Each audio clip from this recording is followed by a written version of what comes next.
What?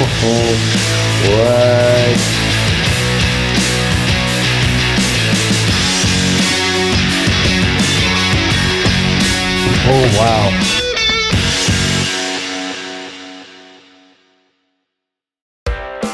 Welcome to Castello di Lombardia, one of the largest and most well-preserved castles in all of Sicily.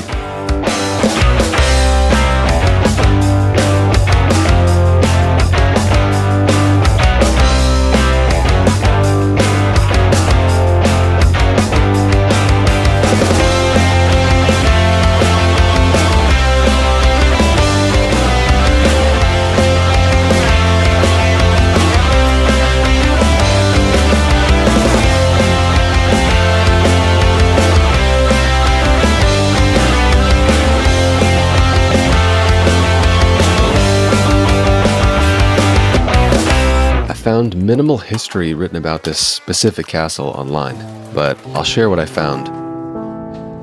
According to Wikipedia, the first construction of a fortress on this hilltop site occurred around 1000 BC, and it was built by the Sicilian people, the oldest inhabitants of Sicily, whose name is still remembered.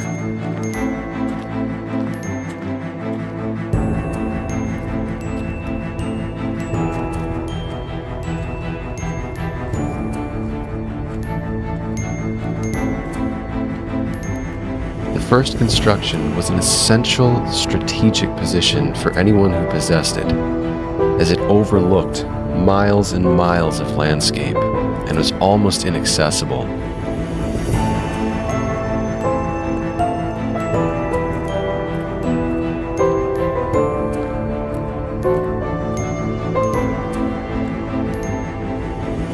It would seem that the Sicani held this fortress for hundreds of years, until in 220 BC, the Roman Empire decided to waltz in and take over.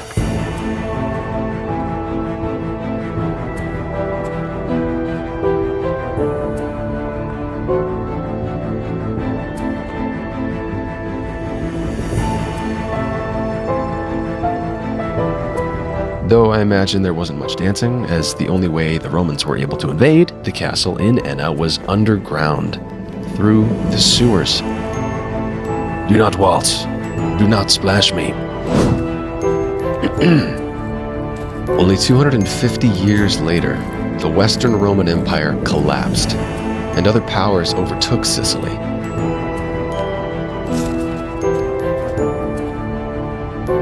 Lombardia Castle was eventually taken by the Byzantines, who used it as a defensive position against Arab assaults. Around the 10th century, the Arabs successfully took over this newly Byzantine castle and settlement atop the hill of Enna, Sicily. In the aftermath of the conflict, they rebuilt it. Once again. And in the 12th century, the king and emperor of Sicily, Frederick II, hired an architect to restore and add to the castle. Oh yeah, there are spiders just kind of hanging around. To turn it into his summer home. Whoa. That man, named Riccardo di Lentini, added 20 towers to the fortress, and he called a garrison of soldiers to occupy and guard the then massive castle. That garrison was sent from Langobardia Minor, or Calabria, which is where the castle gets its name, Castello di Lombardia. Seating area. Yeah. I mean, it's somewhat close to Langobardia, right? Another 750 years pass, and we arrive at the present moment. Most of the castle's towers now are lost to age and decay, but a few still remain, and the tallest among them remains in almost perfect condition. What? And from its lookout, the land stretches as far as the eye can see. That's cool. Oh. You got some stairs going up. We can go up. Yep. Okay. Forgot about that. That's what I'm talking about. Yes.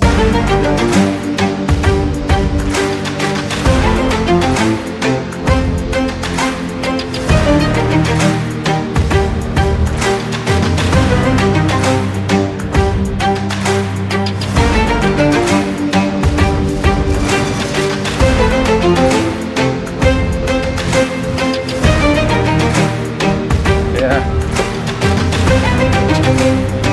Could it? Oh, it's too high pitched. Can you hear birds anymore?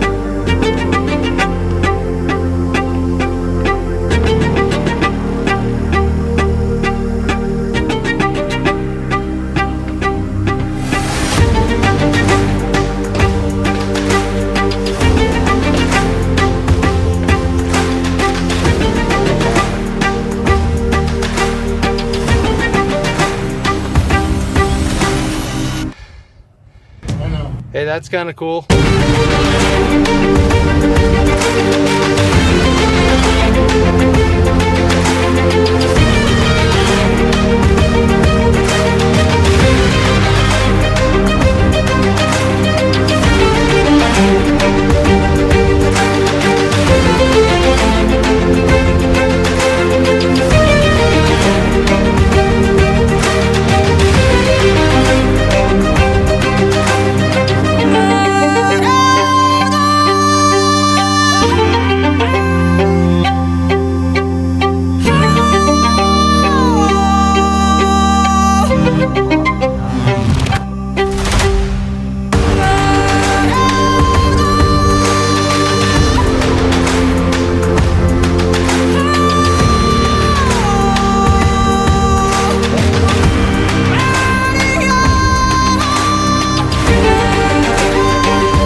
So, back in the day, Yes. I don't think they had these metal. Railings? Yeah. Yep. So I'd bet human beings would walk along this with no protection at all, and sometimes they would fall.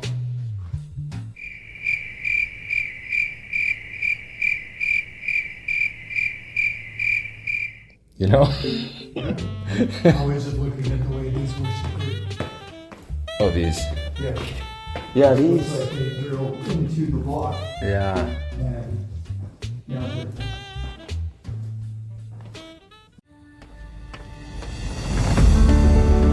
Now, if you thought a castle was all we aim to see today, you are mistaken.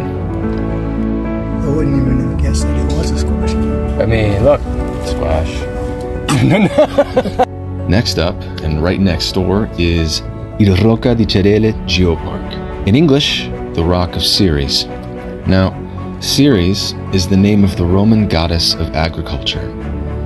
Here on this rock once stood a temple dedicated to the worship of Ceres, or to the Greek version of the goddess, Demeter. The indigenous Sicily people may have been the first to worship their goddess of agriculture here on this rock, over 2,500 years ago, maybe more. Today, we find almost no evidence that a temple ever existed here at all, except the ancient stairs that lead to the top, which are absurdly tall. You almost have to crawl to get up these stairs. Well, that's cinematic. I didn't know you were going to be there.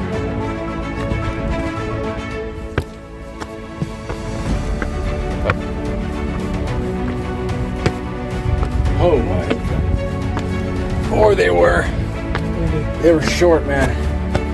Oh, they just had legs of steel. Of course, despite the lack of a temple, I don't think anyone is disappointed when they take in the vast expanse stretched out before them. In reality, this geopark extends across far more than the site we visited. It spans the whole of the Aryan mountain range in Sicily, covering several municipalities. It includes dozens of geological and historic sites, though this is the main one.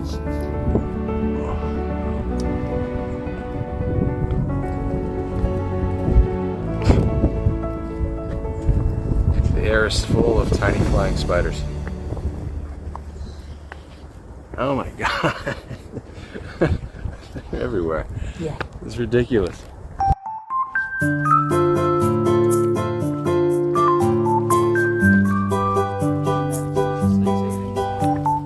Those insects can fuck off. I know. Once we see that next thing, I'm out of here. I'm running. This is my life on the line. This view, though. Oh my god. I think you're right. It is closed. Of course it would be, but we can definitely look inside. But there is also a hidden corner where we are unseen to the eye. And we can Hide. man things. What? Very good. Wow, this is nuts. And it just goes in and then turns right. And no one knows where it goes after that. Man, that's cool. Oh, he's gone. I bet they do. I mean, they got to. And we finished the adventure with one of the most delicious, authentic Italian meals we've ever had, feeling high as kites. This was a very, very, very good meal. Say it to the camera. This is such a cool view. Oh, I screwed up the exposure. God. No. Yeah. See. Please. Say it ain't so. We looked over the beautiful Sicilian landscape as we joked and laughed, with mouths full of freshly made pasta. Thanks for watching episode 7 of Traveling Italy with my dad. So stay tuned for episode 8, Hiking Up Mount Etna. And finally, happy birthday, Dad. Love you, man. See you next time.